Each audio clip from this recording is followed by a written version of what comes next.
halatang DDS. So mga kaibigan, no, timing na timing, no? Timing lang ba ito o ano? Ito lumabas ang explosive affidavit ni Ramil Lagunoy, Madriaga. Tuwing nabubulgar ang Davao Mafia, doon din lumalakas ang ataking anti-corruption. Kuno ni Toby laban kay Martin Romualdez. Halataan niyo ba mga kaibigan? Halataan niyo ba na tuwing merong kinasasangkutan si VP Sara Duterte, ay ito naman si Toby Chongco ay merong parang pasabog, no, kuno dito kay Speaker Martin Romualdez, dating Speaker Martin Romualdez, at mukhang pinagtatanggol niya si VP Sara Duterte. So kaya napagkakamalan siya mga kaibigan, totoo nga kaya na siya ay isang Trojan horse, no? Na kunwari guys ay nasa kampo ng ating Pangulo, yun naman pala ay iba. Diba? So, eto mga kaibigan, basahin lang natin ng konti ito ha. All pathways to 2028 for Sara Duterte are collapsing. Yan, nagko-collapse nga mga kaibigan, no? Lahat ng daan patungo, lahat ng bridge patungo sa kay Sara Duterte sa 2028, nagko-collapse na. And when pressure mounts, her sleeper cells activate. Toby is one of them. Halatang-halata mga kaibigan. Kaya nga 'di ba? Doon sa kanyang interview kay Boy Abunda, sinabi niya doon, tinanong sa kanya ni Boy Abunda kung syempre kapag may nangyari nga naman sa presidency ng ating Pangulo ay si VP Sara ang papalit, no? Kasi yun ang sa constitution natin yung successor, 'di ba? Si VP Sara Duterte. At tinanong itong si Toby kung okay lang sa kanya. So, ang sabi ni Toby, no, ano pa siya kunwari, ano ba tawag doon, safe yung kanyang kasagutan. Ang sabi niya, whether you like it or not, whether you like Sara Duterte or not, ay wala daw tayong magagawa. Wala daw tayong choice. Dahil daw, yun daw ang constitutional successor, si Sara Duterte, no? So mga kaibigan, sa puntong yun, totoo naman na talagang sa Constitution, yung successor ay si VP Sara Duterte. Pero hindi po tayo naniniwala na wala tayong choice. Hindi tayo naniniwala na wala tayong magagawa. Kasi, ang katotohanan mga kaibigan ay meron tayong kayang gawin para mapigilan natin ang pag-upo ng isang tagalustay, ng isang vice presidente na gustong maging pangulo ng Pilipinas na bobo at walang alam, at isa pa tagalustay ng pera ng taong bayan, at ipapahamak niya ang Pilipinas. So tayong mga Pilipino, bilang mahal natin ang ating bansa, kailangan natin gumawa ng paraan. At kailangan natin mga kaibigan na gamitin ang legal na proseso para pigilan ang pag-upo kung mananalo siya, kung siya ay makakatakbo, no? Pero I doubt. Pero gayon pa man mga kaibigan, alam naman natin na etong mga Duterte na to, marami silang mga mechanism, no, dito sa ating gobyerno. Nandyan pa yung kanilang mga galamay. Kahit sabihin mo sa COMELEC, nandyan pa ang galamay nila. So hindi natin alam, baka gamitin nila ang kanilang ganon at ang kanilang mekanismo, at malay natin dain ang 2028 election para lang ipanalo si Sara Duterte. Pwedeng mangyari yun, lalo na kapag ito ang kumilos, ang prinsipyo ng ilang mga tao ay nawawala. Diba? So kaya mga kaibigan, bilang isang Pilipino, no, na talagang gusto natin ang ating bayan ay hindi mapariwara, kailangan natin hadlangan ang pag-upo ng isang diktador, ng isang baliw, ang pag-upo ng isang gahaman sa salapi at sa kapangyarihan. Kaya kailangan nating gawin, no, in a legal process. Mga kaibigan, ano ba? Paano ba ito mangyari? Gawin natin sa legal. Yan, tama yung ginawa ng mga anti-Marcos na to, no? Mga grupo ng civil society na mga karamihan dyan ay anti-Marcos. Tama yung ginawa nila. na sila ay naghain ng patong-patong na kaso dito kay Sara Duterte. At take note ha, mga anti-Marcos to, never again to martial law, itong mga naghain ng patong-patong na kaso kay Sara Duterte. Diba? Tinanong nga ang Malacanang, ano bang masasabi nila? Kasi may mga DDS na makitid ang utak at mga bobo, di ba? Na lahat ng mga nangyari sa Pilipinas isinisisi sa ating Pangulo. Well, ang sabi ng Malacanang, mga anti-Marcos yan. Karamihan sa mga naghain, mga anti-Marcos, mga progresibo na bakit isisisi sa ating Pangulo samantalang ang naghain ng mga patong-patong na kaso kay Sara Duterte ay mga anti-Marcos. Di ba? Makes sense? So, ito pa mga kaibigan, no? Kitang-kita natin, no, mga kaibigan, na itong paglabas ng affidavit ni Ramil Lagunoy Madriaga, eto, nabulgar mga kaibigan, ang masamang gawain ng Vice-Presidente. So lahat ng bridge, lahat ng tulay papunta sa 2028 election for Sara Duterte ay nagbabagsakan na, nagko-collapse na. At simulat sa pool mga kaibigan, may personal na galit talaga itong si Toby kay Martin Romualdez, no? Sa tingin yan ng mga tao. Mula pa noon, pangarap niyang talunin si dating Speaker Martin Romualdez sa pagiging speaker pero hindi nangyayari, no? So hanggang ngayon, dala-dala niya yung bitterness na yan mga kaibigan, no? At ngayon, hindi na ito pang personal, kundi political diversion, no? Ang nangyayari. So, ang sariling bakuran ni Toby, puno ng tanong, no, mga kaibigan. Nagpapaka-anti-corruption si Toby, pero tingnan natin ang nabotas. Diba? So, from 2023 to 2025, merong 5.97 billion in infrastructure projects, 4.19 billion, almost 70%, ay flood control. Pero bakit ang nabotas ay binabaha pa rin sa sobrang laki ng pondo, no? So, eto mga kaibigan, hindi maipaliwanag ni Toby Chongco. Floodgates, 240 million pesos to 340 million each. Pumping stations, up to 299 million. Open canal, 120 million. Pero ang nabotas residents, mga kaibigan, ay alam nila kung ano yung nangyayari, no?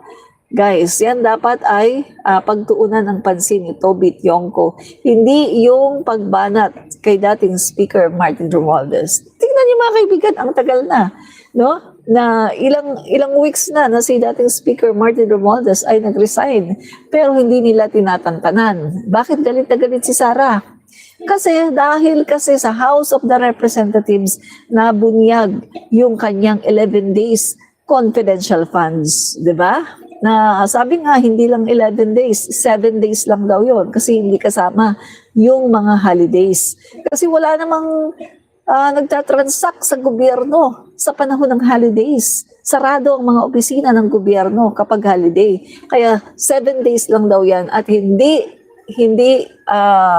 11 days, kundi 7 days lang. Grabe, di ba? Ang tatag, ano bang tawag doon? Grabing gahaman. Mamaya mga kaibigan, no? Pag-usapan natin yung patungkol dyan, no? Sa kay Madriaga, sa kanyang affidavit, yung kanyang ikinanta about Sara Duterte. So, dali guys, ayusin ko lang. Yan. Mali yung aking pag-upo kaya tumutunog yan. So, eto mga kaibigan, no? Eto, no, sa 87 flood control flood projects ng nabotas, only 34 worth 838.97 million are visible, unsumbong sa Pangulo. Tingnan nyo mga kaibigan na 87 flood control projects ang sa nabotas, pero 34 lang ang visible. Meaning, nasaan yung 3.3 billion worth of projects na hindi makita? Bakit paboritong contractors ang mga nanalo? Bakit parang close circle ang bidding sa nabotas? Consistent sa hearing ang pattern na to, mga kaibigan, ha? Same repeat contractors, massive contracts, low transparency. All nabotas fits all three. Kasama pa ang Coastal Dike project na mahigit isang dekada nang hindi matapos-tapos. Ang daming problema ni Toby Tionco sa Navotas, pero grabe siya kung makialam kay dating Speaker Martin Romualdez. Sa dinami-dami dyan ng mga kongresista, 300 plus, si Toby Tionco lang ang ngawa ng ngawa at talaga namang grabe ang kanyang mga akusasyon, ang mga pinagsasabi about former Speaker Martin Romualdez. Kung totoong anti-corruption talaga si Toby, bakit sa sarili niyang teritoryo ganyan ang itsura ng serbisyo? At kung may ebidensya si Toby laban kay Martin Romualdez, bakit hindi siya nagdedemanda? Bakit puro lang laway? Bakit puro lang pakalat sa social media? Diyan mo makikita na talagang gusto lang sirain ang former Speaker Martin Romualdez, di ba? Mga kaibigan, may pag-uusapan natin etong mga pasabog ni Madriaga patungkol dito kay VP Sara Duterte. At makikita natin mga kaibigan kung lahat ng mga paratang niya kay dating Speaker Martin Romualdez ay siya pala ang gumagawa, mga kaibigan.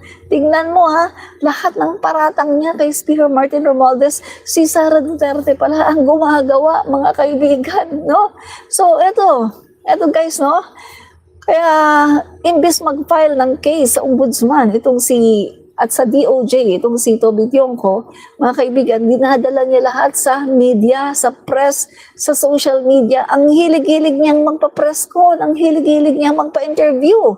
So lately, kanina siya nagpa-interview kay Boy Abunda. So anong tawag dito?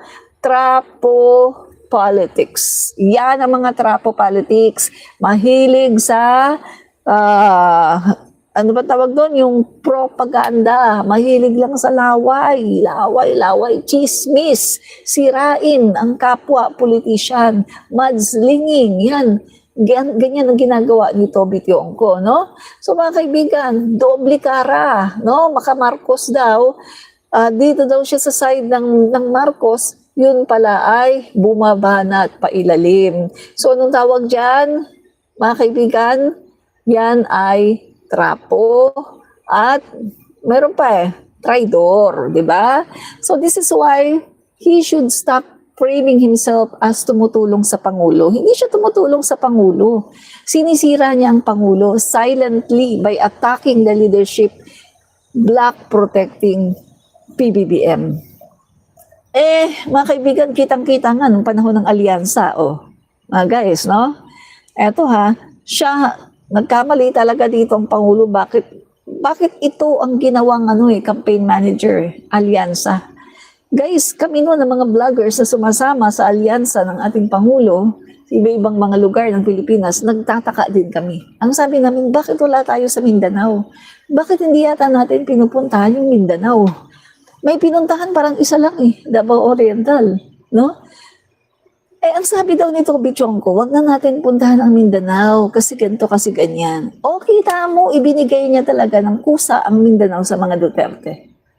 Na kung titingnan mo mga kaibigan, kapag pumunta doon ang alyansa at ipinakilala itong mga senatorial, syempre magkakaroon sila ng ibang view na sa mga senador na to. Ay, okay naman pala itong si Abalos, ay okay naman pala itong si Abby Binay, okay naman pala itong si di ba? Magkakaroon pa ng chance na pwede siyang iboto. Kaso ang ginawa ni Toby Tionco during that time, alyansa, ubaya niya talaga ang Mindanao sa Duterte block. Kita mo mga kaibigan. So, doon pa lang kitang-kita na na si Toby Tionco ang nagpatalo sa alyansa dahil sa kanyang pagiging incompetent na campaign manager, no? Nagkamali lang talaga diyan yung alyansa at siya ang kinuha na campaign manager. Sana iba na lang, di ba? So, baka nanalo pa ang lahat ng mga senatorial slate ng ating Pangulo. So, ito mga kaibigan alam natin, mga kaibigan naniniwala ang mga DDS sa anti-Romualdez narrative ni Toby kasi madali silang i-manipulate. Yan sila Kaya nga di ba ang aga nilang sinira si dating Speaker Martin Romualdez, panahon ng Tambaloslos issue, di ba?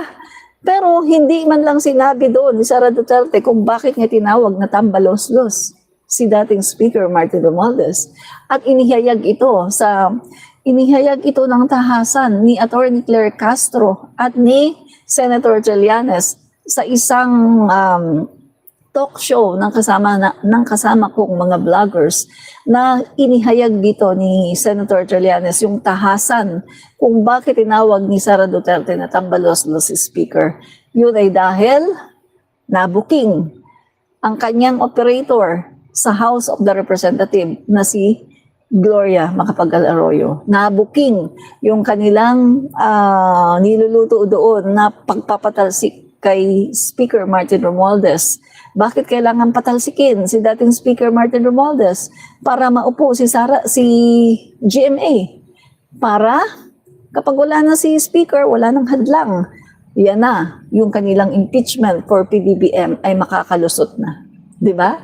Remember, Sara Duterte? Galing sa kanyang bibig, ang sabi niya, sugar importation number 1 pa lang, nakaready daw ang kanilang impeachment. Ang kanilang articles of impeachment ay nakaready na, sugar importation number 1 pa lang.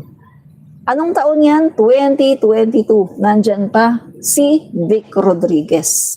So meaning to say, pag-upo pa lang ni PBBM, hindi pa man nakakailang buwan, mga kaibigan, ready na ang impeachment laban kay PBBM. Ganyan po kawalang hiya si Sara Duterte. Ganyan siya kawalang hiya, mga kaibigan, no?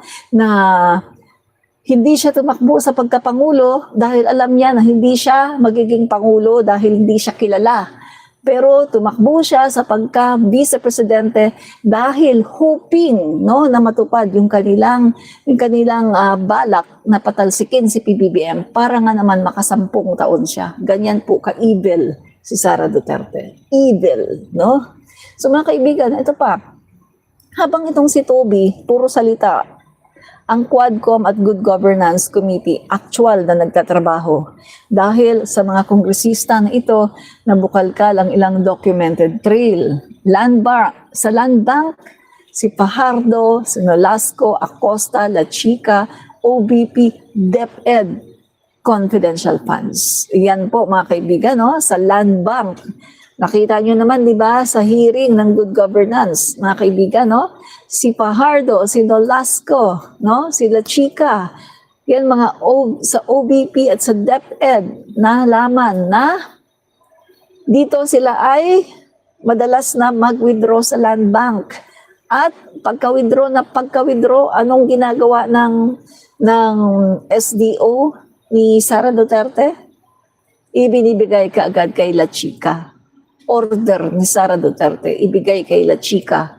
Pero hindi naman trabaho ni La Chica ang pagdi-disburse ng confidential funds dahil siya ay VPSG.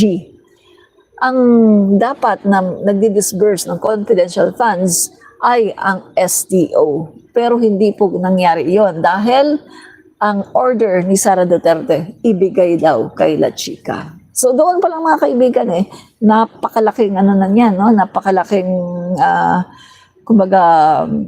ebidensya na yan, no? Mga kaibigan, sobrang laki ng ebidensya na yan, mga kaibigan, gabundok na ebidensya. Here is where the Davao Mafia were unmasked for the first time. Here is where the paper trail became real. Kaya mga kaibigan, galit na galit sila kay Speaker Martin Romualdez kasi dito sa Congress, nabuking lahat. At alam na alam ni Sara Duterte na kung pinigilan ni Speaker Martin Romualdez yung mga hearing na yan, hindi mabubuking. Real talk lang mga kaibigan. Dahil ang speaker ay meron siyang say, may karapatan siya magsabi, oy, itigil niyo yan. Huwag na kayong mag-hearing dyan. Pwede niyang pigilan yun mga kaibigan. Katulad ng ginagawa sa panahon ni Digong, di ba? Na ang speaker hearing kayo nito o ipasara ang ABS-CBN kasi order ito ng Pangulo, di ba? Pero sa panahon ni dating Speaker Martin Romualdez, Hindi niya pinigilan yung mga hearing ng Quadco, mga hearing ng good governance. At dito na napatunayan, no, mga kaibigan, yung mga ginawang kabalbalan ng Duterte administration at ni Sara Duterte. Dito talaga sa House of the Representative na booking ang lahat. Kaya ganyan na lang ang galit nila kay dating Speaker Martin Romualdez. At hindi pa tapos si Sara, mga kaibigan. Si Sara Duterte ay gaganti hanggang kahuli-hulihan. Gaganti siya. Kasi dito talaga sa House of the Representative na booking ang kanilang mga kabalbalan, kalokohan at yung mga ginawa nila na pagmamalabis sa bayan. Di ba? So mga kaibigan, yan po yan. Kaya galit na galit sila kay dating Speaker Martin Romualdez. Alam niyo mga kaibigan, simple lang kasi yan eh. May kasalanan kasi si Sara Duterte. Guilty kasi. Kasi mga kaibigan, kahit naman mag-undergo ka sa anong hearing eh, kung wala kang kasalanan eh, kaya mong lusutan ang lahat ng yan gamit ang ebidensya mo. Kaso si Sara Duterte, may kasalanan talaga siya. 101% mga kaibigan. Guilty talaga si Sara at may kasalanan. Kaya po, hindi po niya kaya na humarap sa anumang hearing. Kaya nga, kanya pong pinadeklara na unconstitutional ang kanyang impeachment. Pero guys, no, nagkamali po doon si Sara Duterte. Nagkamali siya dyan. Akala niya makakaligtas siya. Well, hindi po siya nakaligtas. At mga kaibigan, mamaya pag-uusapan po natin kung bakit yung ginawa niya na pagpapa-declare na unconstitutional doon sa kanyang impeachment ay isang katangahan, no? Kasi ngayon mga kaibigan, kapag nagkaroon ngayon ng impeachment, wala na. Wala na. Siguradong impeach siya, mga kaibigan. Mas maigi sana kung noon hinarap niya ang impeachment. Pwede pa siyang ma-acquit dahil kapanalig niya yung mga senador. Pero ngayon, kapag nangyari yan mga kaibigan, at nagkaroon ng impeachment trial, hindi talaga siya ma-acquit. Bakit? Yung mga senador, nakapanalig niya. Wala na, nabawasan na. Bato. Bongo, malapit na rin yan. Ilalabas na rin yung warrant of arrest ng ICC. Di ba? So, bawas na yan mga kaibigan. At Jinggoy, mawala na rin yan. Joel Villanueva, mawala na rin yan.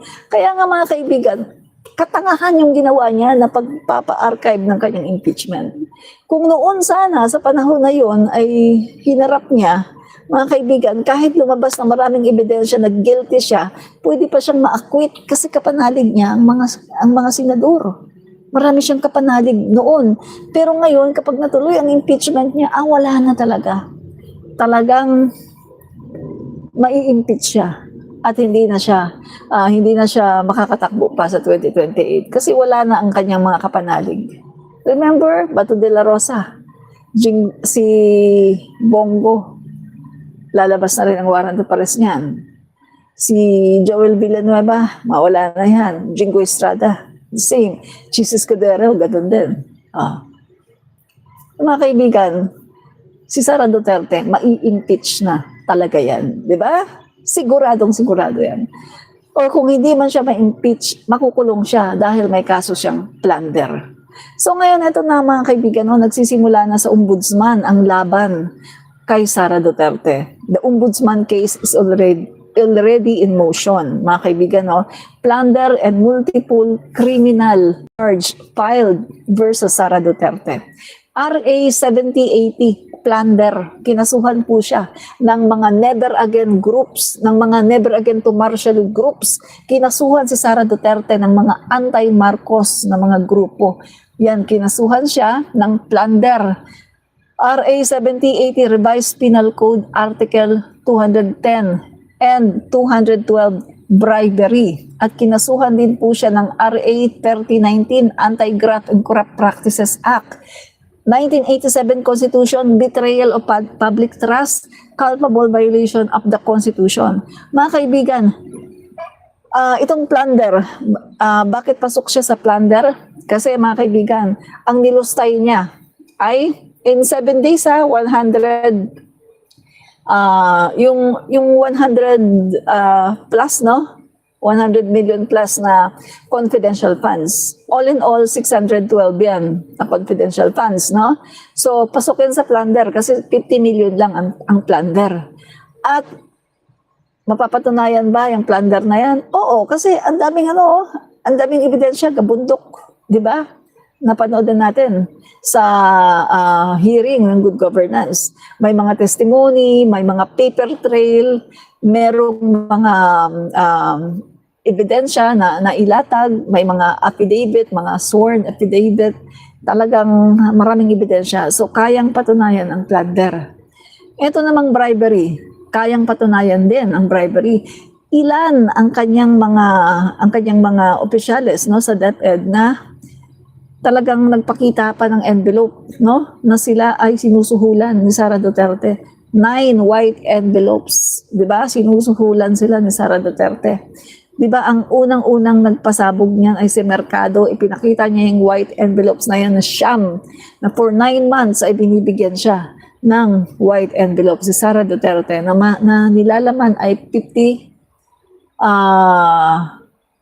magkano ba yun? 60, I think 50 to 60,000 plus, no? For ano daw yun? For 6 months, mga kaibigan, 9 months, for 9 months, no? So, bribery yan. At paano mapapatunayan yung anti-graft and corrupt practices? Yung mga may mga pirma siya. Di ba? Doon sa mga resibo na pag-disburse ng mga cheque, ng mga pera, may mga pirma siya. Siya yung nag-iisang pumipirma doon. Kaya madali itong patunayan, mga kaibigan, no? So, eto guys, no, pag lumabas ngayon yung desisyon ng ombudsman at nakitaan ngayon ng probable cause, etong si Sara Duterte sa kanyang plunder case, guys, no bail. No bail. So, si Sara Duterte ay aarestuhin at agad na ikukulong habang gumugulong ang kaso. Ikukulong siya. Kasi no bail po, non-bailable po ang plunder. Katulad ng nangyari doon kina Jinggoy, di ba? Jinggoy Estrada, sina Bong Revilla, nakakulong sila habang nililitis yung kaso. Di ba? Kasi non-bailable din po yun. At katulad din po, yung nangyari naman kay Leila de Lima, kinasuhan siya tungkol sa drugs, di ba, ni Duterte.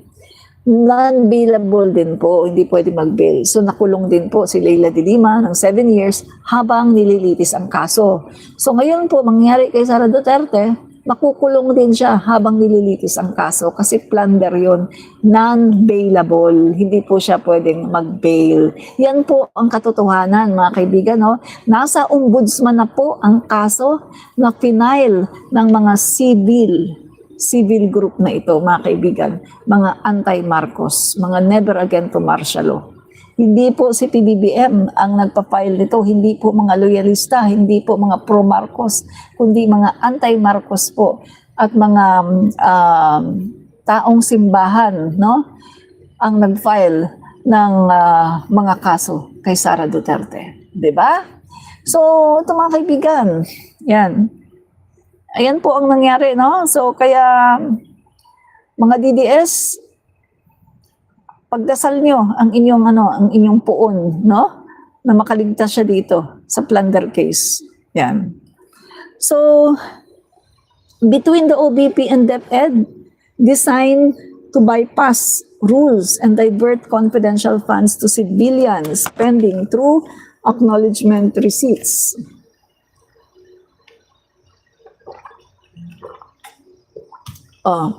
Magtataka ka. Pagdating dito, sa case ni Sara Duterte, ang dami gabundok na ebidensya. Pero bakit si Toby Tiangco ay tahimik? Diba? Kung gusto mo talaga ng accountability, kung ikaw talaga ay para sa paglaban ng korupsyon, eto yung unang-una, diba? Na dapat na nilalabanan. Pero bakit? Bakit ayaw ni Toby Tiangco na sagutin ni Sara Duterte ang kanyang impeachment through trial? Diba? Kung para ka talaga sa accountability, kung para ka talaga sa matino na governance, dapat ay hindi ka hindi mo dapat ipinagtatanggol ang katulad ni Sara Duterte, di ba? So, ito mga kaibigan the only strategy they have left is distraction. Ito na lang ang kaya nila, no? Distraction. Dinidistract nila. Kaya itong si Toby ngayon ay maingay, no? Tungkol kay Martin Romualdez. Lalo na ngayon, mga kaibigan, na naglalabasan na ang baho ni Sara Duterte. At mga kaibigan, itong ginagawa ni Toby Tionco ay pagda-divert na naman para ang issue ay mapunta kay Martin Romualdez. Which is, anong sabi ng ICI? Adverse, ano ang finding ng ICI kay Martin Romualdez? No adverse findings. Ano pa? No guilt found. Wala silang nakitang guilt kay Martin Romualdez. Wala silang nakitang connection ni Martin Romualdez sa mga flood control anomalies. Wala silang nakitang kahit ano na paper trail na magsasabi na si Martin Romualdez ay nakinabang o whatsoever. As in, wala. Anong meron lang? Laway. Laway ni Gutesa na hindi na nagpakita at AI video ni Saldico. Mga kaibigan, by the way, ang video po ni Saldico ay confirm AI. Hindi po siya totoo, no? Dinibang na po ito at pinakita po isa-isa ng isang IT expert na Pilipino na IT po siya, no, sa Amerika, sa iba-ibang mga company, mga malalaking kumpanya sa Amerika. IT expert po siya. At ngayon ay dito po siya nakabase sa Pilipinas. Dinibang po niya isa-isa, ipinakita niya isa-isa kung bakit masasabi na AI ang video ni Saldico. Mga kaibigan, panoorin nyo yun. Kasama namin siya, si Balita at Kaalaman, AI expert, no? Si Balita at Kaalaman, mga kaibigan, ay AI expert po yun. IT po yun, no? So, pinakita niya, mga kaibigan, para makita nyo, mga DDS na mga gunggong, mga tanga na mga bugok, na naniniwala doon sa video ni Saldico. Ito po ay confirmed AI. At isa pa bakit wala nang nilalabas na video ang Facebook ni Saldico? Malamang nagtatago sila ngayon, mga kaibigan. Kasi ibinuko din po ng AI expert na to. Yung tiningnan, mga kaibigan, yung activity nitong Facebook ni Saldico. Alam mo yung mga nakita doon? Nakalagay doon, mayroong 200 plus na admin na dati ay wala naman. So meaning to say, mga kaibigan, may kumokontrol na mga admin, no? Dito sa Pilipinas, Si Saldico ay nasa ibang bansa, pero yung admin na nagpo-post dito sa Pilipinas. So may kumokontrol na hindi na kontrolado ni Saldico ang kanyang Facebook. Kasi may kumokontrol na mga tao, no, na nagiging admin ngayon sa Facebook ni Saldico, na malamang ngayon ay nagsisipagtago na. Kasi mga kaibigan, isi-search na sila ngayon. Dahil nalaman na oy, sino to mga admin na to? Iti-trace na yung kanilang mga IP address o ano yung mga ginamit nila ng mga computer, iti-trace na yan, mga kaibigan. No? So nalaman na po, confirm, mga kaibigan, ang video ni Saldico ay confirm AI. No? AI po. No? So, ito pa mga guys, yan. So, yan mga kaibigan, no? It's about saving Sara Duterte. Ito po ginagawa ni Toby Tionco, no? Sinisave niya nga itong si Sara Duterte, no? Kasi mga kaibigan, may nakita po na mga money trail, tapos yung mga findings, no, ng mga ombudsman case, no, mga kaibigan. The Duterte 2028 dream collapse. Nag-collapse na po ang pangarap ng mga Duterte na makabalik sa Malacanang. Hindi po sila makakabalik sa Malacanang. Lalong-lalo na ngayon, mga kaibigan, napakaganda ang ating Pangulo, seryoso, na maipasa ang anti-dynasty bill, mga kaibigan, no? Anti-dynasty bill. So pag nangyari yan, mga kaibigan, yung mayor ng Davao, hindi pwedeng Duterte, na katulad ng nangyari ngayon. Yung Vice Mayor ng Davao, hindi po pwedeng Duterte, katulad ng nangyari ngayon, Vice Mayor Duterte. Yung kongresista ng Davao, ay Duterte pa rin, hindi na yan pwede. Tapos may mga councilor pa doon na Duterte din, hindi na yan po pwede. Guys, no?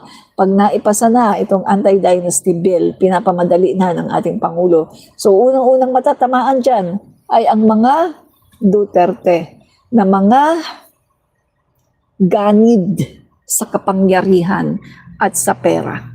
Diba? Yan yun, guys. So, eto, the truth doesn't panic. Guilt does.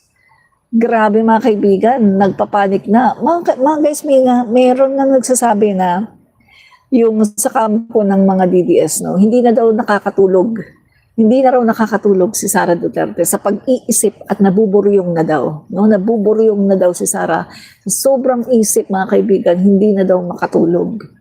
At meron pang ang pinasabog itong si Peebles Talaquera na ang nagsalita daw nito ay isang DDS din, no, dati, no, na pinag-iingat si PBBM, no, pinag-iingat po si PBBM, no, protektahan daw ang ating Pangulo kasi dahil sa pagkaburyong ni Sara Duterte ay iisa na lang daw ang pwedeng gawin para matupad ang kanyang nais na maging presidente at walang iba kundi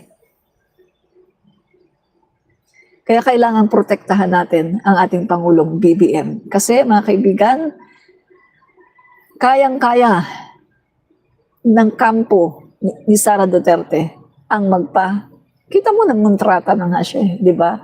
Ng montrata. Mga kaibigan, si Sara Duterte, 1 seconds lang, tawag yan. O, itumba mo si ganon. Guys, kayang-kaya yan ni Sara. Kayang-kaya yan ng mga Duterte. Madami meron nga silang death squad, di ba? Yan yung mga kaibigan. Kayang-kaya nila yan. At umamin, di ba, si Digong na madali lang daw ang pagpatay ng tao. Remember, inamin ni Digong, no? Sa kanyang speech, madali lang daw ang pagpatay ng tao. Napanood niyo ba yon? Oh. Nandoon yung mga PSG nakapalibot sa kanya, yung mga may mga media na sinabi niya, madali lang ang pagpatay ng tao. Oh. Tapos minustra pa niya kung anong gagawin sa pagpatay ng tao. Easy lang sa kanila yan, guys. Kaya kailangan protektahan natin ang ating Pangulong Bongbong Marcos para ang mga demonyo ay hindi magtagumpay dito sa ating bayan. 'Di ba? Yan. So, ito pa mga kaibigan, ha. Yan. Etong si Toby, kung talagang anti-corruption siya, itong si Toby, bakit ang ingay niya ay laging natatapat kapag nagkakaroon ng problema si Sara Duterte? At kung talagang anti-corruption itong si Toby, bakit hinadlangan niya ang impeachment trial para kay Sara? Diba? Kasi kung talagang ikaw ay anti-corruption, dapat wala kang pipiliin. Diba? Pero ang nangyari, kita natin, na mukhang kapag kay Martin okay lang, pero kapag kay Sara kailangan isalba. Diba? Kaya mga kaibigan, sa tingin ko, sa nakikita ko kay Toby Tiangco, hindi po siya pro-admin. Hindi po niya pinoprotektahan ang ating Pangulo. Kundi siya po ay silent na pumapatay dito sa administrasyon ng ating Pangulo. Diba? Yan yun mga kaibigan, ang nakikita ko, no? Yan. So guys, no, marami tayo dito mga sources, no? Mga link natin. Yan. So pag nanood po kayo sa Facebook, ay atin pong ilalagay doon, no? Ipopost natin yung mga link kung saan po natin kinuha, no, yung ating mga topic para makita po ninyo na tayo po ay mayroong mga sources at hindi po tayo gumagawa-gawa lang o nag-iimbento dito, no? So mga kaibigan, pag-usapan po natin itong si Sara Duterte. Ayan. Okay. May papanood muna ako sa inyo, ha. Panood ko muna ito, isang video kay Sara Duterte. Okay. Sandali Panood ko sa inyo.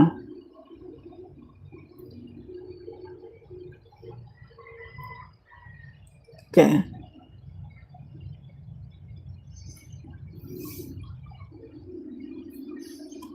Sandali kayo sa...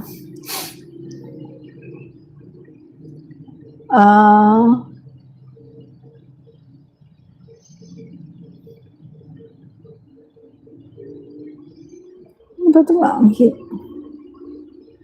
wala sa mahina. Hina naman. Tingnan natin kung meron tayo sa gallery ng video. Sa gallery na lang tayo kumuha ng video. Yan. Wala pala. So, ito mga kaibigan, pakita ko lang, Church, Civil Society, gustong makulong si VP Sara Duterte. Ito po yung mga naghain, Sila po ay Church, Civil Society na gustong makulong itong si VP Sara Duterte, So, hindi po sila mga pro-Marcos, Ito, reklamong plunder, bribery, malversation at graft versus Sara Duterte. Yan po, yan. Kahapon po ito, dumating sa tanggapan ng ombudsman ang isang L300 truck na may iba't ibang dokumento para sa reklamong bribery, malversation at graft laban kay Vice President Sara Duterte. Plunder. Ang mga reklamo ay inihain ng iba't ibang civil society. Yan.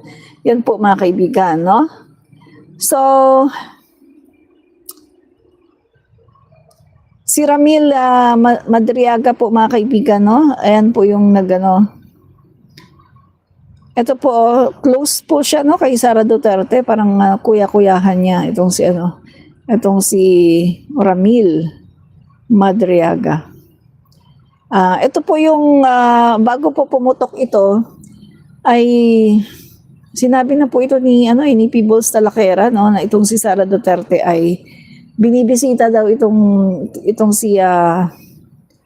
si Madriaga, binibisita daw ito sa 10 oras ng gabi.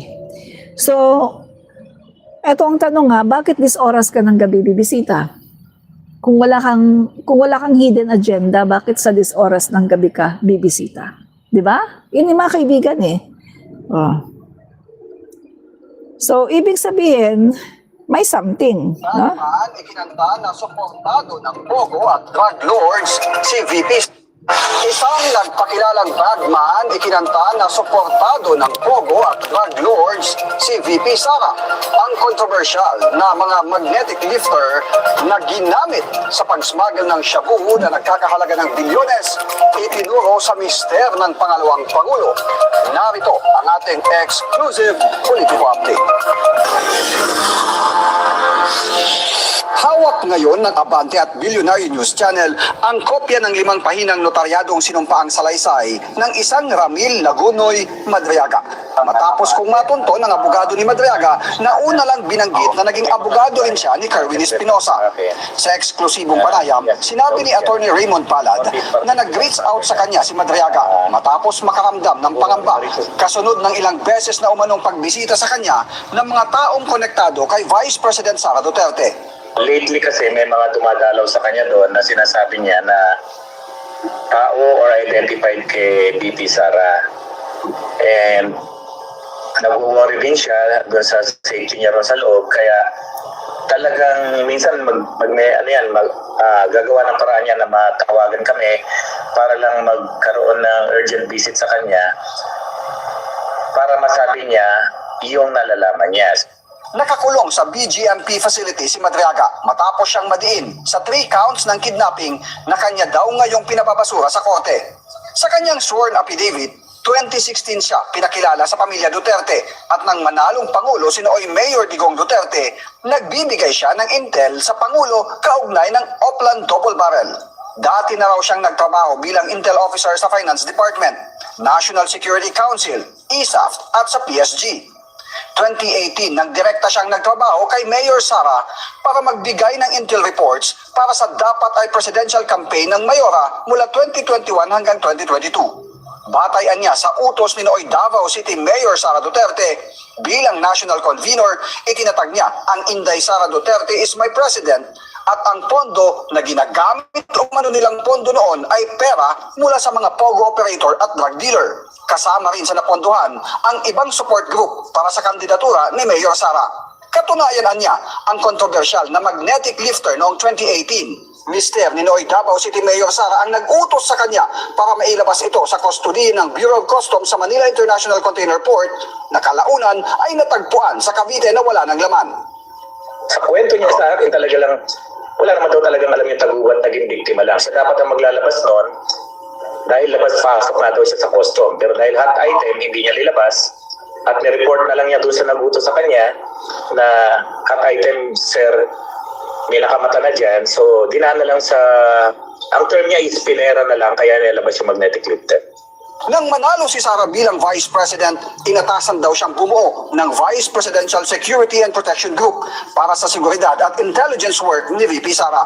Siya daw mismo ang nagpakilala at nagrekomenda kay Colonel Dennis Nolasco na isa umano sa mga estudyante niya sa Presidential Security Group. At si Nolasco naman ang kumuha ng serbisyo ni Nooy Colonel Raymond Dante La Chica para pamunuan ang Vice Presidential Security and Protection Group. Naging katabaho niya umano sila Nolasco at La Chica para mag-transport ng malalaking halaga ng pera sa iba't ibang tao, batay na rin umano sa utos ni VP Sara.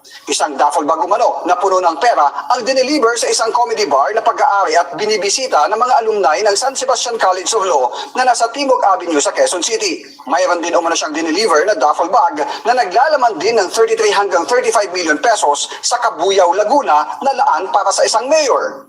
Nasa 18 million pesos naman ang idineliver niya sa parking lot ng malaking mall sa Mandaluyong kung saan kaparehong paraan ang ginawa niya sa ombudsman na iiwan ang sasakyan na naglalaman ng pera at iniwan ang susi ng kotse sa ibabaw ng kaliwang unahang gulong. Kalaunan niya ay nakita niya na lang na minamaneho ng asawa ng isang ombudsman prosecutor na kaklase umano ni VP Sara sa law school ang kaparehong sasakyang kanyang iniwan. Pebrero noong 2020 niya, ang pinakamalaking delivery niya ng pera na umabot ng 1 bilyong piso, lulan ng Super Grandia na kanyang kinuha sa parking lot ng fast food chain sa Kamuning, Quezon City. At idineliver ang sasakyan sa Katarungan Village sa Muntinlupa City na kinuha ng 2 lalaking nakabang doon ang dala niyang Grandia. At kalaunan niya ay nakatanggap siya ng tawag mula mismo kay Pangulong Rodrigo Duterte na napunta na sa dapat makatanggap ang nasabing pera. Gusto niya i-submit to sa Office of the Ombudsman para magkaroon ng investigasyon kasi nasa power naman ng Ombudsman na magpadala ng fact-finding body doon or magpadala ng mga investigador para ma-validate nila yung kwento rito. Sabi ni Atty. Palad, nabuo ang affidavit batay sa mga sulat kamay mismo ni Madriaga na kanyang isinusulat sa 4 na beses na pagbisita ng abogado sa BJMP facility. Nanotaryohan ito nito lang November 29 matapos mapayagang makapasok sa BJMP facility ang dry seal at ang abogado kung saan pinanumpaan ni Madriaga ang kanyang salaysay. Nabigyan na ng kopya nito ang Office of the Vice President para sa pahayag ni VP Sara na ating i-ere sa oras na magsalita ang pangalawang Pangulo. Bukas din ang Abante at Billionaire News Channel sa iba pang pangalan na nabanggit sa sinumpaang salaysay ni Madriaga. Yan. So guys, hindi ba kayo nagtataka? Di ba usually si VP Sara Duterte kapag may lumalabas na mga ganyan, di ba press con agad? Press con agad siya pag may lumalabas, di ba? Katulad nung nangyari no na pinaratangan siya ni Mercado na yung binibigyan siya ng 9 envelopes no na may naglalaman ng 50 to 60,000 pesos no for 9 months. Di ba press con agad siya? Yan ang ugali ni VP Sara Press con agad, tapos agad, dakdak agad para debunk, di ba? Dinidebunk agad niya. Pero this time mga kaibigan, ilang araw na to. Pero hanggang ngayon, wala pa rin press con si VP Sara. So sa tingin ko mga kaibigan kailangan siguro niyang gumawa muna, magpagawa ng script kung paano ba. Kasi guys, magkakautal-utal yan. Magkakautal-utal talaga si VP Sara Duterte dito. Kasi mahirap itong i-debunk mga kaibigan. Kasi etong Madriaga na to, ito yung sinasabi ni Peebles Talaquera, bago pa man sumabog to guys, no? Sinasabi na to ni Peebles Talaquera, Etong Madriaga na to ay kuya-kuyahan daw ni Sara Duterte, na trusted ni Sara Duterte, na siya nga yung nag-form ng isip, no? Inday Sara is my president, no? At itong Madriaga na to ay masasabi natin na talagang ang dami niyang alam. Kasi siya po yung talagang inuutosan, no? Patungkol sa mga pag-disburse ng confidential funds at pagkuha ng mga pera na nanggaling sa Pogo at sa drug lords. So, eto mga kaibigan, sa tingin ko kaya hanggang ngayon tahimik si Sara Duterte, baka nag-iisip na ng script kung paano lulusutan to. Guys, mahirap to lusutan kasi may mga money trail, may mga CCTV cameras, may mga ebidensya, may mga sinumpaang salaysay na detalyado. Ang sabi pa mga kaibigan, dalawa pa lang affidavit nito. Yung isang affidavit na nakikita natin ngayon sa social media, nakalat. Tapos meron pang isang affidavit na sobrang detalyado. So ito mga kaibigan, hindi niya ito mapagkakaila. Kasi lalo na, guys, malapit talaga to sa kanya. Nung nag-inauguration si Sara Duterte, binigyan pa ito sa email niya, binigyan pa ito ng invitation. At with pictures. At kita nyo yung kanyang credential. Hindi po siya basta-basta na nobody. Ang dami po niyang naging trabaho, mga kaibigan, sa gobyerno. Di ba? Sa mga intelligence agency natin. May mga trabaho siya bago siya naging BPSG. No, ni Sara Duterte. At yung kwento nga niya mga kaibigan, 2016, personal siya na ipinakilala ni Rodrigo Duterte kay Sara Duterte. So ang unang-una niyang kilala talaga ay si Rodrigo. Noong 2016, personal siyang pinakilala kay Sara Duterte. So mga kaibigan, mahirap ito i-debunk kasi nandyan yung mga facts. Kaya malamang, kaya si Sara Duterte ngayon ay tahimik. At hindi pa siya nagpipress con. At malamang sa malamang mga kaibigan, kapag nag-press con ito, magbabasa lang yan ng script. Tapos, walang magtatanong. Katulad dati, di ba sabi niya, walang magtatanong ha? Kung may nagtanong man, isa-isa lang. Tapos sabi niya, wala na, hindi nasusundan ng tanong. Walang follow-up questions. Di ba? Kasi nahihirapan siya mga kaibigan. Pag nagsinungaling siya, guys, hirap magsinungaling, I tell you the truth. Mahirap, 'di ba? Kahit gaano kabihasa si Sara Duterte sa pagsisinungaling, mga kaibigan, hindi niya ma-i-debunk ang katotohanan na talagang close siya dito sa taong ito. Na talagang meron silang transaksyon sa taong ito. At anong sabi ng taong yan, mga kaibigan? Yung pera daw na ginamit sa eleksyon ni Sara Duterte galing sa Pogo at saka sa drug lords. Diba? Pagkatapos sasabihin nila, I hate drugs. Pinagchuchugi yung mga kababayan nating maliliit. Pagkatapos sila pala ay nakikinabang sa drug money at sa Pogo money. Diba? So mga kaibigan, kailangan itong imbestigahan forthwith. Guys, alam niyo sa totoo lang mukhang hindi makakalusot dito si Sara Duterte. Kasi madaming ebidensya yung ebidensya nga lang na lumabas sa good governance Grabe na yon, mga kaibigan. Nagko-corroborate lahat yon sa sinasabi ni Madriaga. Binanggit niya sila chika, mga kaibigan, na binanggit din doon sa good governance, mga kaibigan. At dito, si Madriaga, binanggit din niya sila chika. So mga kaibigan, bili tayo ng popcorn. Mag-popcorn tayo mga kaibigan kasi sa pagkakaalam ko,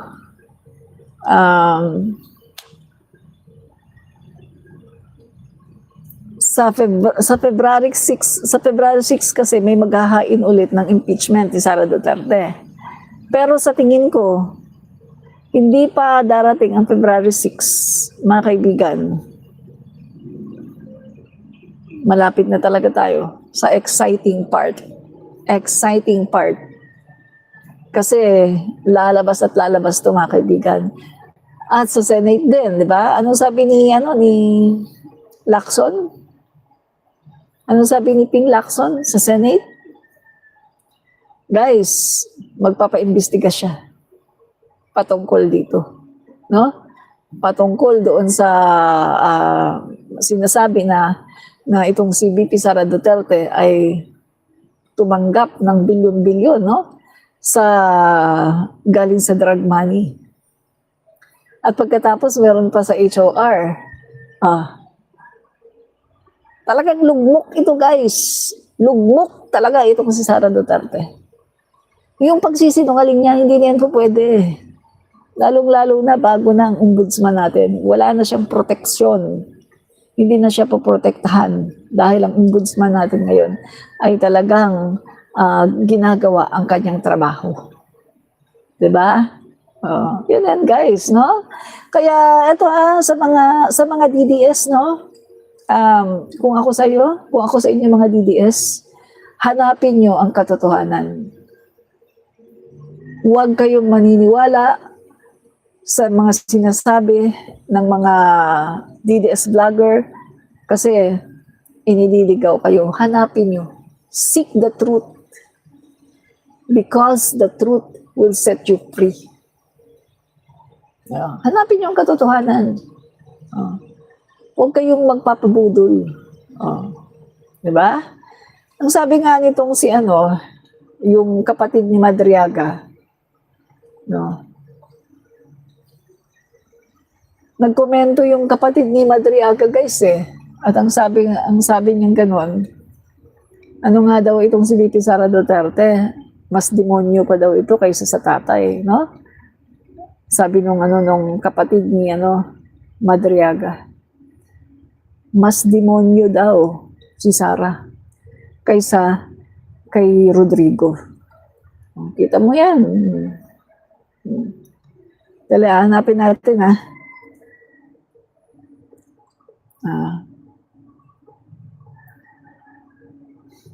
hanapin natin yung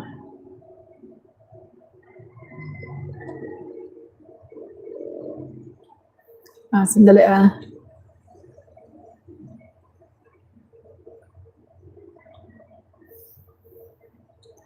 sandali, uy, may nilabas na ba kanina, no? Mukhang may nilabas na statement si Sara Duterte. Pero eto post ng kasama kong vlogger.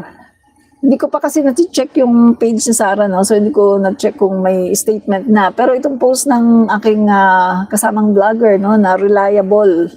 Bakit ang inilabas na statement ni Sara Duterte ay para sagutin lamang ang paghain ng reklamo sa kanya at iba pa niyang empleyado sa ombudsman. Pero tahimik pa rin siya sa mga pasabog ni Ramil Madriaga. Paug! Hindi kasi niya pwedeng i-debunk yun ng basta-basta. Kailangan niya ng script.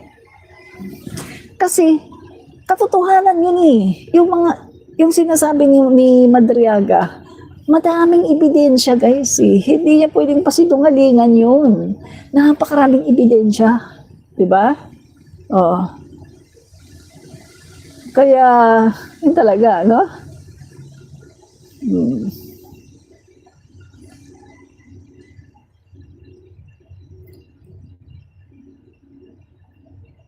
Yan, ito pa, sabi ni Palace Officer, VP Duterte dapat magpaliwanag sa sinasabing pagbisita sa Camp Bagong Diwa. Bakit niya binibisita lagi si Madriaga this oras pa ng gabi? Anong meron? Anong sabi ni Tibbles Talakera? Mukhang ginagawa daw ni Sara yun. Chine-check niya kung okay pa ba yung si Madriaga, kung hindi pa ba bumabaliktad. Kaso, bumaliktad pala. Bakit bumaliktad si Madriaga? Kasi ang sabi, natakot daw. Bakit? Kasi ganito pala yung nangyayari, guys, no? Ito palang si Madriaga, binibisita ng mga kung sino-sino na mga connected kay Sara. At kinukuha daw yung mga yung mga detalye ng kanyang mga anak, kung saan nakatira, kung ano-anong mga ano. So, natatakot na daw itong si Madariaga. Kaya, talagang nag-ano na siya, nag-open na siya patungkol dito kay BP Sara. Kasi, just in case na may mangyari sa kanya at sa pamilya niya, at least alam na ng taong bayan. Diba? Sandali, may fake news po dito. Didebunk natin, no? Sabi nung itong isang fake news, 1991 classmate daw sila sa law school, sabi ni Madariaga. Pero 1991, elementary lang si BP. That's fake news. Okay, na-debunk po natin yan. Bakit?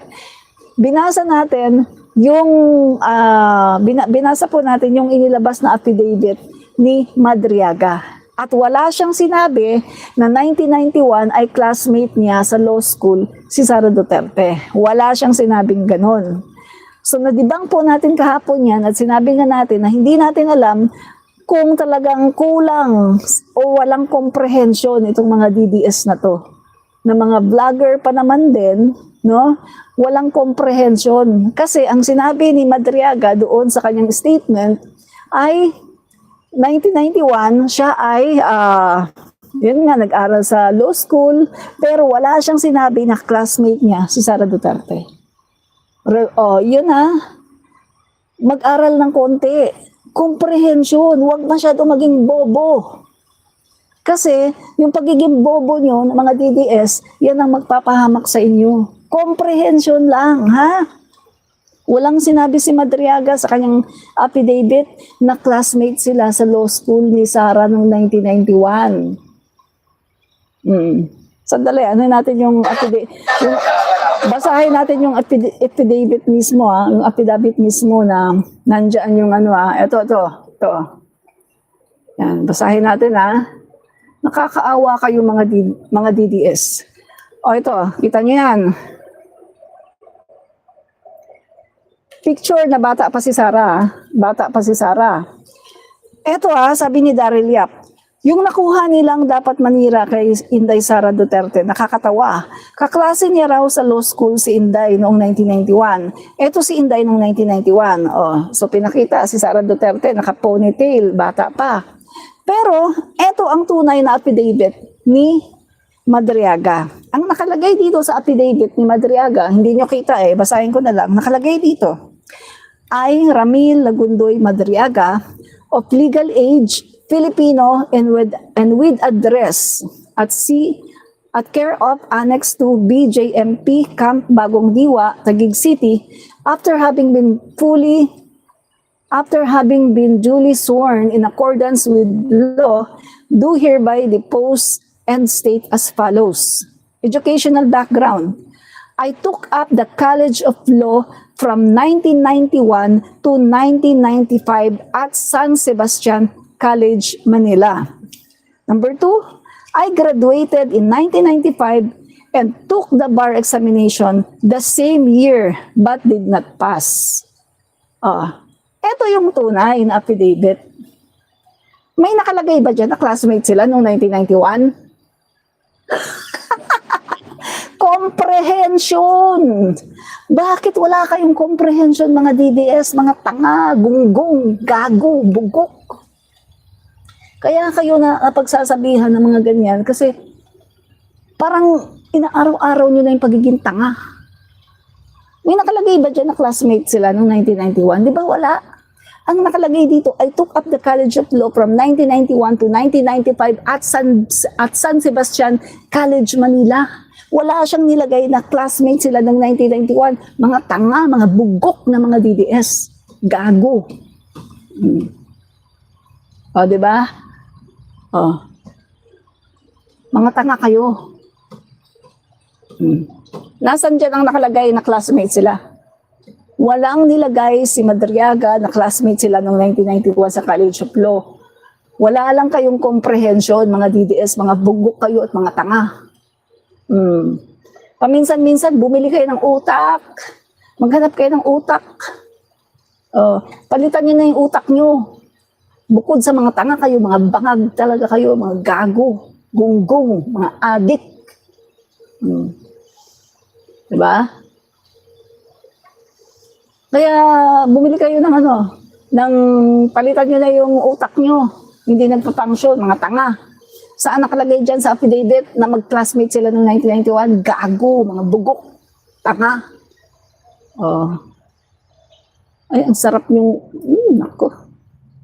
Oh. So, na-debunk na natin mga bugok itong mga tanga na to.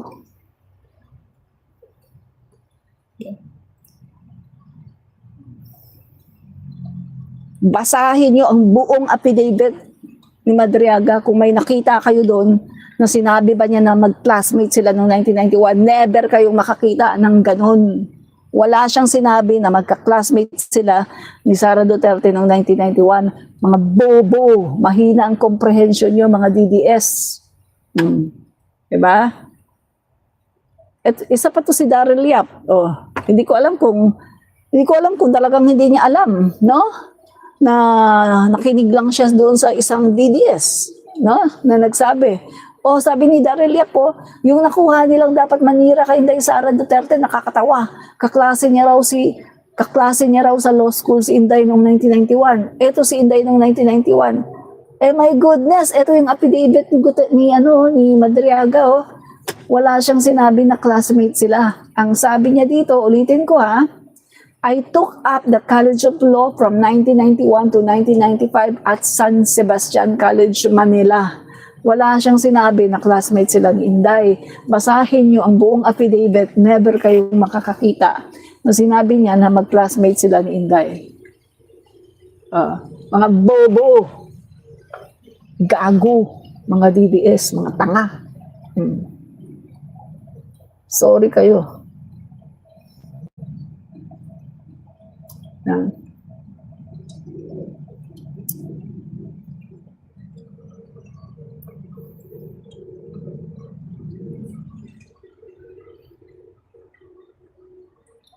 So ito yung email, no? Sara Duterte Inauguration, BP Sara Duterte Inauguration @gmail.com. Wrote, "Good day, Dr. Madriaga. The attached guidelines serve as your invitation to the inauguration of Vice President-elect Sara Duterte, respectfully requesting your confirmation by June 13, 2022. RSVP, Zgen Group at 0917 blah blah blah or at this email address. Thank you, very truly yours, Vice President-elect Sara Z. Duterte's inaugural team." Kung hindi sila ganun ka-close, bakit pati sa inauguration pinadalan pa ng email? At bakit makita mo sa mga pictures? At bakit siya pa ang inatasan ni Sara Duterte na gumawa ng grupo na isip para sa kanyang candidacy sa pagiging presidente? Di ba? Yan. So mga kaibigan, ito grabe, ang daming dokumento para kay Sara Duterte. Guys, no? Tambak ang dokumento against Sara Duterte sa kanyang kaso na plunder. Di ba?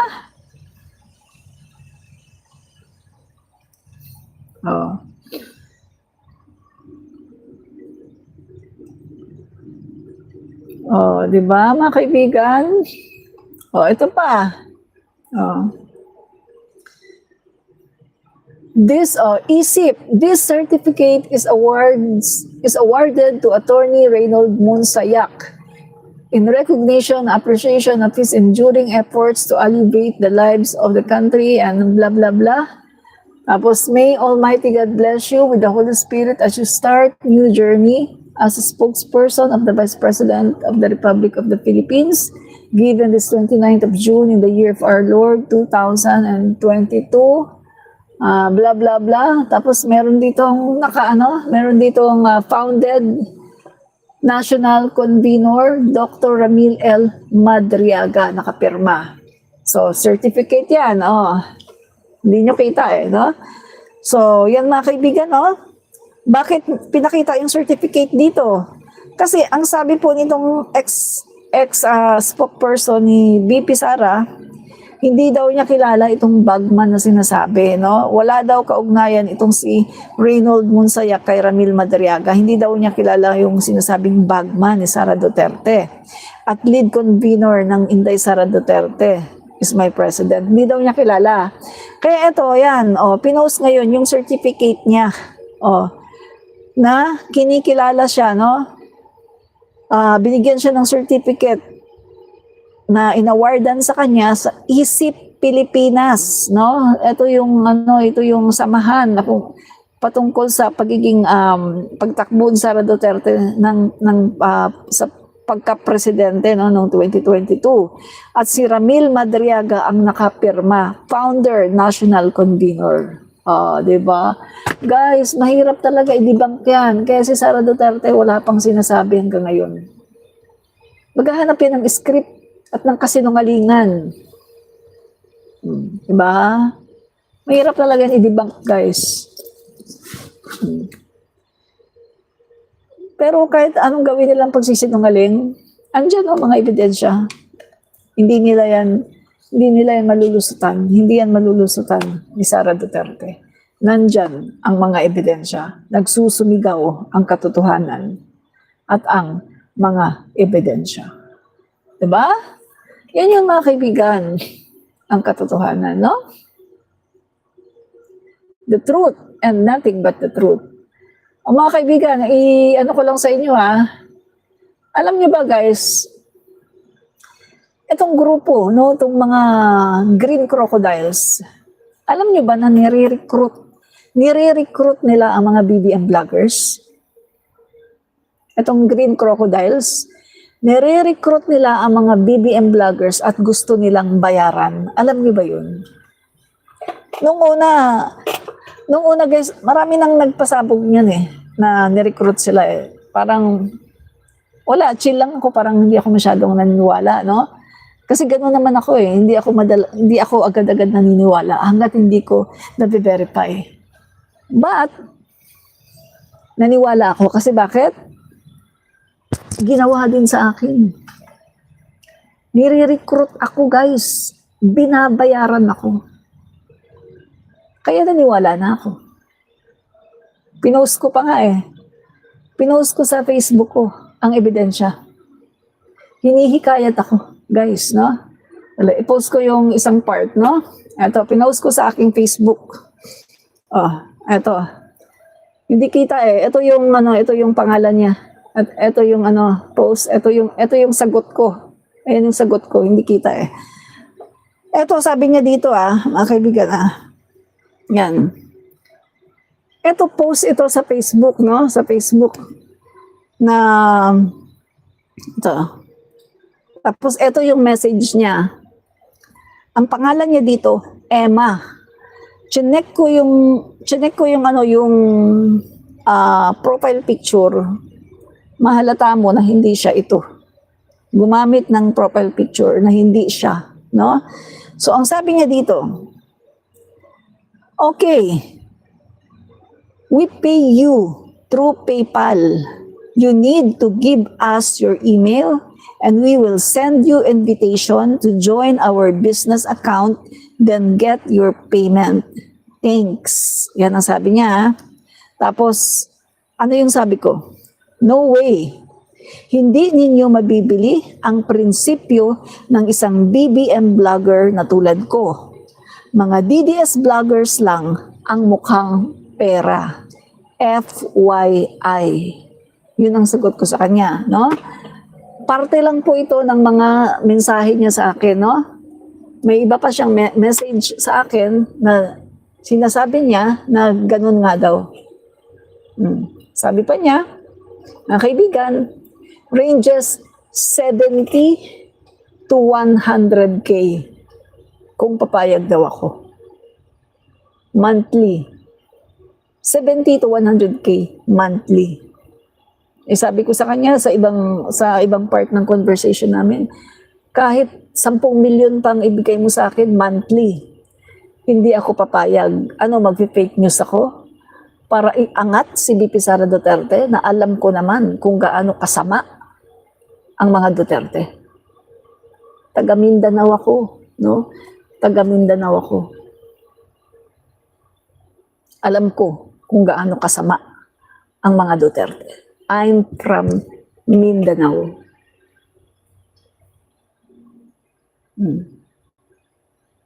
Kaya kung meron mang nakakaalam, no? Isa ako dun. I'm from Mindanao. Ay, yung kaibigan ko nga na nasa ano ngayon, ibang bansa eh. Mismo kapitbahay, Iladigong. Nag-migrate sila. Bakit sila nag-migrate? Eh, napaka-demonyo daw ng mga Duterte. Pinagchuchugi daw kahit naman walang kinalaman sa droga. Nakagalit ng isa nilang katropa, tsugi. Tapos ilalagay, adik. I'm from Mindanao. Alam ko. Kaya anong sabi ko dito sa nag-message sa akin? Kahit bayaran man ako ng 10 milyon, hindi ako babaliktad para siraan ang Pangulong Marcos at para iangat si Sara Duterte. Gayong alam ko kung gaano ka-demonyo ang mga DDS. Alam ko kung gaano ka-demonyo etong mga Duterte. Di ba? Kaya sorry na lang, pagkatapos sabay binlock ko siya. Sabi ko, hindi mo mabibili ang aking prinsipyo. Message daw ako, kasi babayaran daw ako. So, mga kaibigan, parang iniikot-ikot nila ngayon eh. Parang iniisa-isa nila ngayon yung mga BBM vloggers. Sa tingin ko. Kasi sinaka-copy, sinapalarista. Si din daw, si Alicia at yung iba pa mga vloggers. Minessage na sila. Yeah. Parang iniikot-ikot nila ngayon eh, yung mga BBM vloggers. At babayaran nila.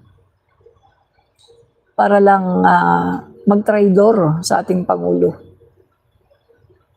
At sabi pa niya doon sa umpisang name your price. Pero yung nila, siguro kung papayag ako, no? Akala nila, ranges to 70 to 100K daw. Pero yung kung hindi ka papayag sa ganun, mas tataasan. Pero sabi ko, no way. Hindi nyo mabibili ang prinsipyo ng isang BBM vlogger na katulad ko. Kahit bayaran nyo pa ako ng 10 milyon, sabay block ko siya. Diba? Kasi, prinsipyo. At saka, alam ko yung Pangulo ko, mabuting tao. Yung Pangulo ko, BBM, mabuting tao. Mabuting Pangulo. Ang hangad ng aking Pangulong BBM, mapaganda ang Pilipinas. Maayos ang pamumuhay ng mga Pilipino. At nais ng Pangulo kong wakasan ang korupsyon sa gobyerno. Kaya hindi ko ipagpapalit sa isang Sara Duterte na alam ko kung gaano siya kademonyo. Diba? Kaya sorry. Punta kayo sa iba. Huwag sa akin. Sabay, black. Diba? So, hindi na siya makaka-message. Yan. Black na. Yan. So, yung mga kaibigan, no? Ang dami dito, Presidential Security Group. Ang dami niyang tapos ito guys, so ito pala yung sasakyan na madalas ginagamit Honda Civic, no?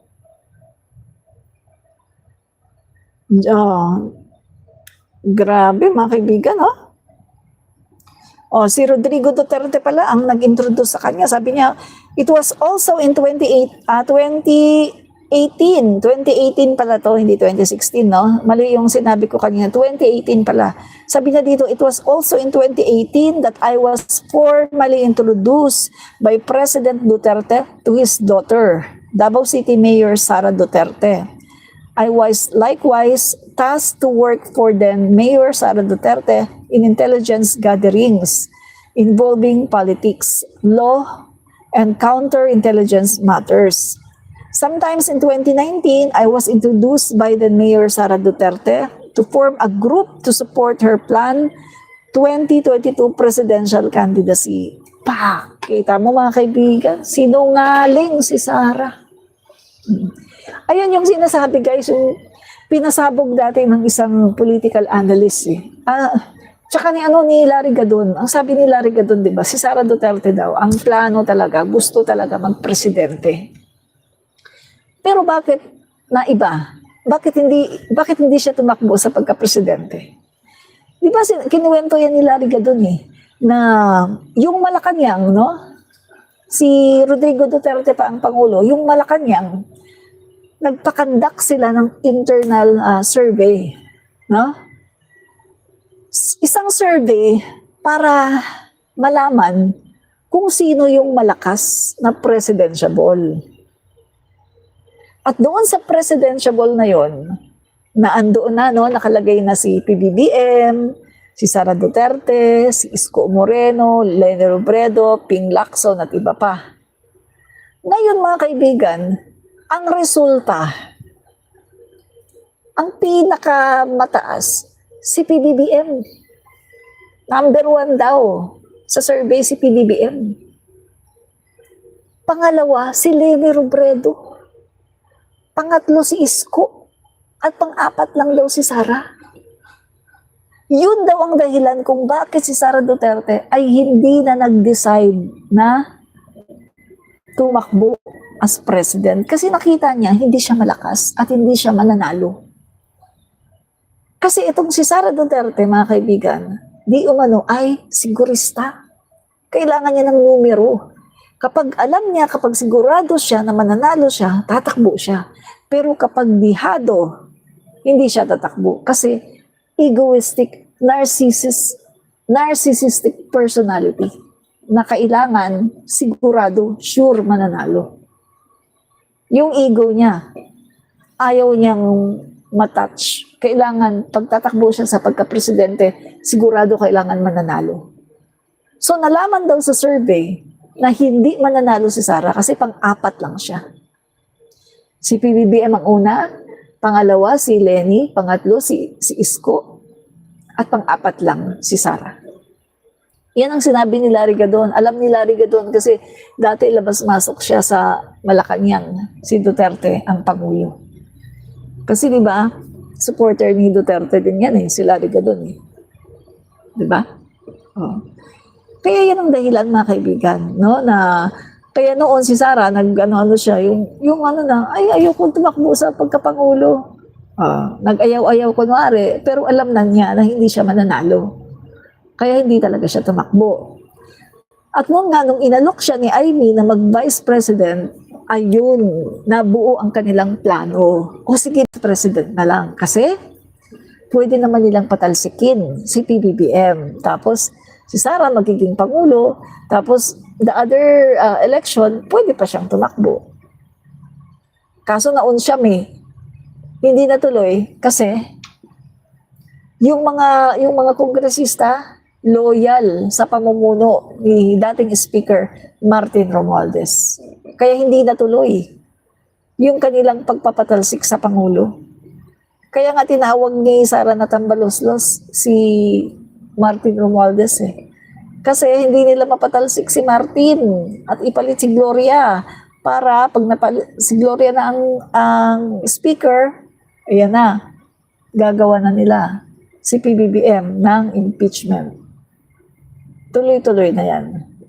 Mapapatalsik si PBBM, si Sara na ang Pangulo, at pagkatapos, 2028, pwede pa siyang tumakbo. Yan mga kaibigan, ang nangyari. Di ba? Guys, proven yan. Bakit? Yung mga kongresista mismo ang nagsabi. Pumunta sila kay Speaker Martin. Nagsumbong sila kay Speaker Martin na kinakausap sila ni Gloria. Kaya nga si Gloria na-demote, 'di ba? Na-demote siya, Deputy Majority Leader. Oh. Pagkatapos, nung pangalawang attempt, nagsumbong na naman ang mga kongresista na kinausap ni Gloria. So anong nangyari sa pangalawang attempt? Nung una, na-demote lang siya. Pangalawa, tinanggalan na siya ng title. Wala na siyang title. Isa na lang siyang kongresista. Wala na siyang posisyon. Oh, di ba? Yun guys. Kaya si Sara, galit na galit. Abot langit ang galit niya kay Speaker Martin Romualdez. Kasi kung hindi dahil kay Speaker, matagal na sanang presidente si Sara. At si PBBM matagal nang napatalsik. Yan ang katotohanan, guys. Ito, sabihin ko sa inyo, kung nagsisinungaling ako, pupunta ako ng impyerno. Sabihin ko sa inyo, kung nagsisinungaling ako sa sinasabi ko, pupunta ako ng impyerno.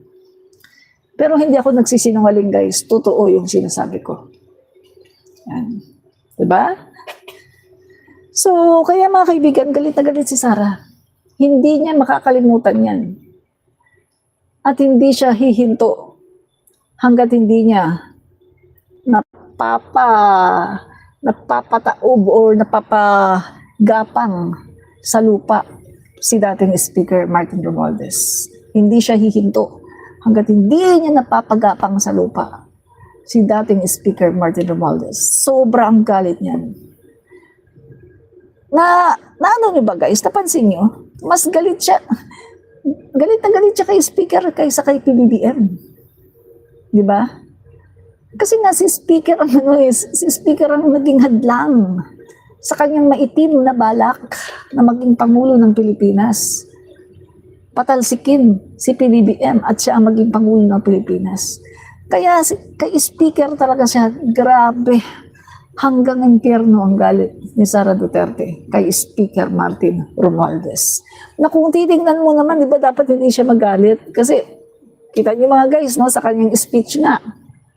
Ang sabi niya sa speech niya, kaya daw siya nanalo 32 million dahil daw kay Speaker. It's all, lahat daw ng effort kay Speaker. Luha, dugo, pawis, lahat daw kay Speaker Martin Romualdez daw yun. Kaya daw siya nagkaroon ng 32 million, kaya daw siya nanalo. Diba? So kung titingnan natin, hindi siya dapat magalit kay Speaker. Diba? Pero bakit sobra-sobra ang galit niya kay Speaker? Kasi nga, si Speaker Martin Romualdez ang dahilan kung bakit hindi siya nagiging Pangulo ng Pilipinas, na matagal na sana siyang Pangulo ng Pilipinas.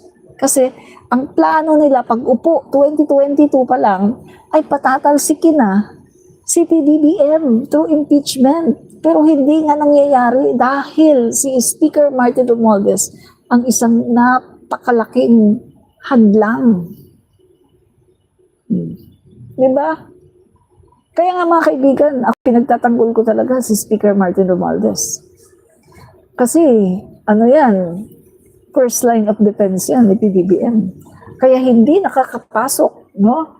Yung mga itong impeachment na yan, yung mga paninira na yan sa ating Pangulo dahil yan kay Speaker Martin Romualdez.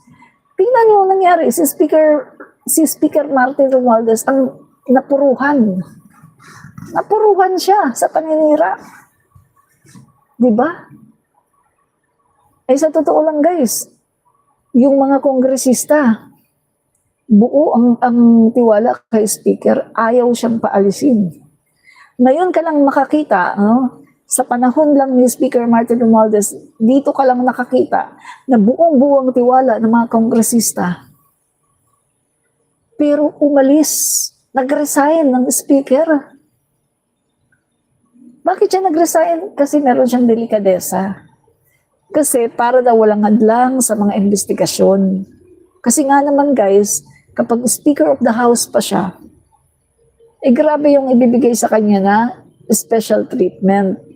Hindi siya basta-basta na imbitahin ng ICI, ng ganyan. Kasi Speaker of the House siya eh. Kaya ang ginawa niya, bumaba siya sa kanyang pwesto para siya ay maimbestigahan. Kita nyo yung humility. Ganyan yung tao na humble, yung tao na may malinis na konsensya, nagpapaimbestiga. Pero si Pulong Duterte, nagtago at patuloy na nagtatago, nag-i-evade sa batas. Noong una, ang yabang-yabang, welcome daw siya sa anumang investigasyon. Ayan na, nung inimbitahan, ayaw pumunta. O anong sabi niya? Ay, pinupolitika lang daw siya. Ay, hinaharas daw siya. My God! Si Sandro Marcos nga, si dating Speaker Martin nga, pumunta, willing na pumunta. Hindi nagsabi na hinaharas. Pero siya, ang dami-dami na niyang sinabi, ayaw niyang pumunta. Bakit? Kasi hindi niya kayang ipagtanggol ang sarili niya. Kasi alam niya na nagnakaw siya. Alam niya, nagnilustay niyang 51 billion sa sarili niyang kapakanan. Yun lang yun. Kaya ayaw niyang pumunta sa ICI at sa anumang investigasyon. Tatak Duterte, umiiwas sa batas. Tatak Duterte, ina-undermine nila ang batas. Ayaw nilang sumagot sa lahat ng mga investigasyon. Remember, Sara, umiiwas sa good governance, hindi pumupunta. Kahit sa hearing ng kanyang budget, ayaw pumunta. Inimbitahan 2 beses sa NBI, inisnab ang NBI, hindi pumunta. Digong, inimbitahan sa korte, no? Dinimanda siya ni Castro, di ba? Inimbitahan siya. 2 beses din siya binigyan ng imbitasyon sa RTC. No show, hindi pumunta. Bakit? Hindi niya kayang ipagtanggol ang sarili niya kasi alam niyang guilty siya. Diba? Tatak Duterte, umiiwas. Ngayon si Pulong, sangkot siya sa flood control anomalies. May nakita sa Davao City na mga ghost project at mga proyekto ng flood control na mga ghost at substandard, may nakita sa Davao City. Pero si Pulong, anong ginawa? Nag-ask ngayon ng certification para siya ay makapag-travel sa 17 countries. 2 months. Mahigit 2 buwan siyang mawawala sa Pilipinas sa kasagsagan ng investigasyon ng flood control anomalies. Pag-iwas, umiiwas siya na siya ay matanong. Umiiwas siya sa investigasyon kasi alam niya na guilty siya. Alam niya na nagnakaw siya. Tatak Duterte. Diba? Yan ang Tatak Duterte. Ayaw humarap sa lahat ng klaseng investigasyon. Yan yun. Tatak Duterte. Diba? So mga kaibigan, 1 hour and 36 minutes na. Maraming pong salamat sa mga nanood, no? Maraming pong salamat at mamaya po magla-live tayo ulit mamayang gabi, no? At paki-follow na rin po mga kaibigan yung aking Facebook page, Rich Admin TV, at saka yung Admin Rich TV, at saka paki-subscribe na rin po itong ating YouTube channel. At saka paki-share na rin po, no? Sa inyong mga newsfeed at paki-subscribe, no? Maraming pong salamat sa mga nanonood at sa mga DDS. Paki-double tap naman mga DDS para magkaroon man kayo ng silbi dito sa akin channel, no? Mga DDS, paki-double tap to like, no? Para magkasilbi kayo. Nood kayo ng nood sa channel ko tapos hindi naman kayo nagla-like. Mga gunggong, mga tanga, mga bugok ng mga DDS. Bye-bye!